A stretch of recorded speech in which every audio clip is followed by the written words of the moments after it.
All right, so are you ready to dive in? Today, we're tackling aquaponics. Aquaponics, huh? Yeah, is it just some trendy new hobby? Right. Or, is this the future of how we're all going to eat? The future of food. I like it. So we're basing this deep dive on a YouTube video um, from Undecided with Matt Farrell. Oh, yeah, I've seen his stuff. Yeah, he does some really cool deep dives himself. And in this one, he's really taking a good look at both the, amazing possibilities Okay. and also the really big hurdles So challenging. that aquaponics is facing. Yeah, there are definitely some. Yeah. And so you're listening because you want to know, is this a real way to grow food? A viable solution. Yeah, and sustainably, right? Right, absolutely. Sustainability is key. So let's break it all down together. Let's do it. So one of the things that I thought was so interesting about this video was how it connects the need for, new farming solutions to a problem that's been around for centuries. Oh, for sure. Like, we're talking about drought and famine here. Yeah. You know those hunger stones in Europe? Oh, gosh, yeah. They reappear during those recent droughts, right? Right. I mean, that's a pretty stark reminder I know. about how fragile our food systems really are. Yeah, they're like echoes from the past. Totally. Warning us, right? Like, hey. Exactly. And with, climate change getting worse and the population, continuing to grow, I just think that pressure on how we're going to feed everyone. It's only going to get more intense. Yeah, for sure. Absolutely. And Farrell, he points out, by 2050, we got to figure out how to feed 2 billion more people. Oh, wow. 2 billion. But here's the thing, right? The way we're doing things now, our current farming practices, They're not helping. part of the problem. Yeah. Traditional farming. I mean, think about it. Deforestation, biodiversity loss, and the water usage. So much water. Well, it's insane. 70% of our drinking water It's goes crazy. to agriculture. That is a mind-boggling amount of water. It is. And then you layer on top of that the whole issue of monoculture. Oh, yeah. Just growing the same crop over and over and over. Depletes the soil. Just sucks the life out of it. You got it. And then we end up relying on all those pesticides. Which nobody wants. Nobody wants those. So, we need a better way. A more sustainable way to feed ourselves. We got to find some. We do. And maybe that's something as aquaponics. Okay, so what is aquaponics? Right. It's this system that combines raising fish, Aquaculture, yes, with growing plants in water. which is hydroponics. Exactly. And it kind of creates this like closed loop system, Oh, a interesting. mini ecosystem, Okay. where the fish waste, get this, becomes nutrients for the plants. Oh, And the plants, they clean the water. for the fish. You got it. It's pretty cool. So it's like a win-win a win-win. for the fish and the plants. That symbiotic relationship Yeah, sounds super efficient. it is. So compared to like traditional farming, just how much more efficient is this system? Okay, well, first of all, the water savings. Up to 90% less water Wow. than traditional farming. That's a lot of water. It's huge. Yeah, And then no soil erosion. right. Because there's no soil. Exactly. No pesticides either. Oh, that's great. And you can do it anywhere. Oh, really? Yeah. Rooftop in the city. Wow. Big old warehouse, doesn't matter. Interesting. It's really versatile. That's pretty amazing. And you get the protein from the fish, too, right? Yeah, bonus proteins. So it's like you can stack it, you can put it anywhere. It uses way less water. Yeah. It almost sounds too good to be true. Right. Is there a downside here? Well, got to be realistic. Every system has its challenges. Right. Aquaponics is no different. Okay, so what are we talking about? What are the challenges? Well, I mean, just like any natural ecosystem, it's vulnerable Okay. to disruptions. Like what kind of disruptions? Well, disease is a big one. Oh, right. One outbreak, Could wipe out everything. fish, plants, the whole operation. It's a risk. And then there's just the whole balancing act. Oh, you hit that. Fish, plants, bacteria, they all have very specific needs, right? pH, temperature, nutrient levels. It's a delicate balance. It is. And keeping everything in harmony, that takes constant attention. Oh, so it's not as easy as it sounds. It's not a set it and forget it kind of thing. Right. You got to be on top of it. You really have to understand how it all works together. Exactly. So that's a big consideration. It is. And then, of course, you got to think about the economics of it all. The money. Yeah, I mean, it can be good for the environment. But is it good for business? Right. Can you actually make a living doing this? That's the question. That's the million-dollar question. Yeah, so maybe we should take a closer look at that. Yeah. And as Farrell says in the video, That initial investment can be pretty steep. Yeah, what are we talking about here? I mean, for aquaponics to get a small system up and running, you're looking at, anywhere from $20,000 to $50,000. Yeah. Wow, that's a pretty big barrier to entry. It is. And then, there are the ongoing costs, too. Right.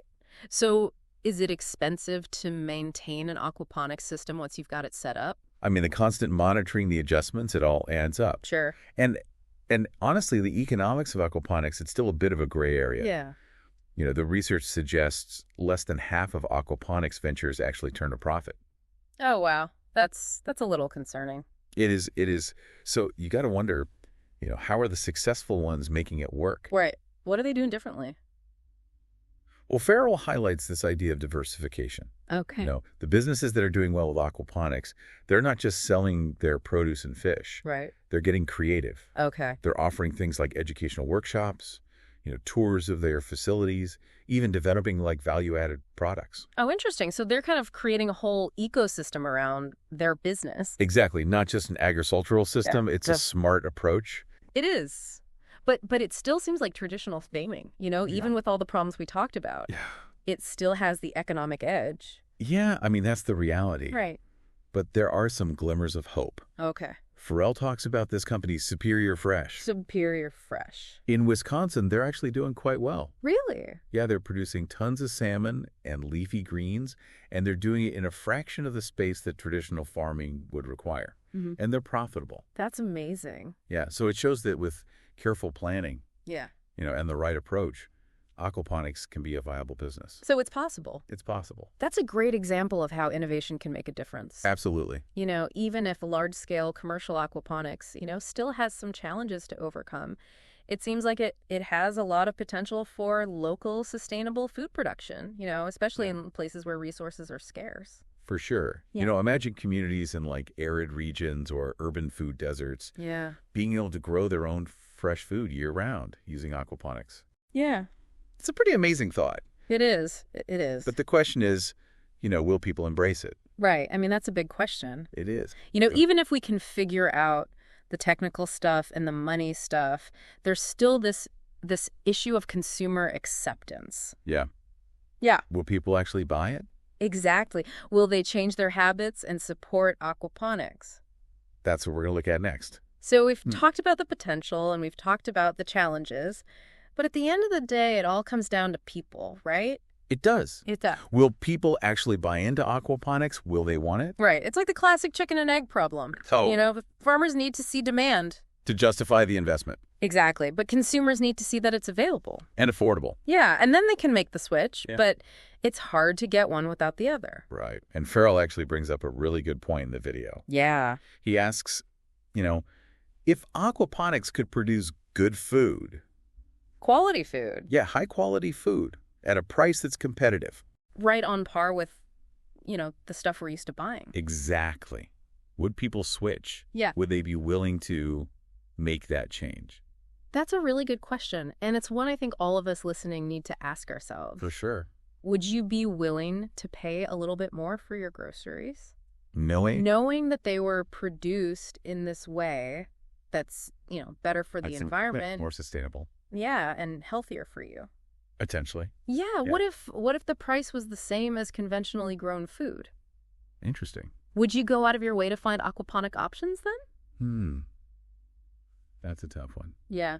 I think for a lot of people it comes down to values. Yeah. What do you prioritize? Exactly. Some people are happy to pay extra for organic or grass-fed. Because they're thinking about their health or the environment. Right. But others might be on a tight budget. Sure. And they just got to go for the cheapest option. I also think awareness plays a big role here. Yeah. I mean, a lot of people still don't even know what aquaponics is. They've never heard of it. Right. So how can they choose it if they don't even know it's an option? Good point. I think education is key here. Yeah. The more people know about aquaponics and how it works and the benefits. The more likely they are to support it. Exactly. And as it becomes more common, we'll probably start seeing more media coverage. More articles, more videos. Yeah, more educational resources, maybe even, aquaponics farms offering tours and workshops. That'd be cool, get people hands-on experience. Yeah, I could even see us getting to a point where there are aquaponic labels on food. Like we have organic labels. Exactly. That would make it so much easier for shoppers to identify and choose those products. That would be huge for the industry. Yeah, it would build trust and credibility, and as consumers become more educated. And as the industry matures, Right. We'll probably start to see more transparency. more standardization. Yeah. Clear guidelines and certifications for aquaponic products. That would be a good thing. It would. It sounds like aquaponics has a long way to go. It does. It's still early days. But the future is looking pretty bright. I think so, too. This has been a really fascinating deep dive. It has. We've learned so much about this potentially revolutionary approach to food. Yeah, it seems like aquaponics could be a real solution to so many problems. The water usage, the pesticides, the environmental impact of traditional farming. Exactly. It's not a perfect solution. No silver bullets. But it's definitely a powerful tool. In our search for a more sustainable way to feed the world. A more equitable way, too. Absolutely. And the most exciting part is that we're just at the beginning. Right. Who knows what amazing innovations are coming next? The possibilities are endless. And for everyone listening, we encourage you to keep learning about aquaponics. Yeah, do some research. Maybe visit a local aquaponics farm if you have one near you. See how you can support this movement. Because the choices we make as consumers, they really do matter. They do. By supporting sustainable food systems like aquaponics, we can help create a healthier, more resilient future. Well said. Well, that wraps up our deep dive into aquaponics. I hope everyone enjoyed it. We hope you learned something new and feel inspired to explore this topic further. Keep those minds curious. Keep asking questions. Keep exploring. And we'll see you on the next deep dive.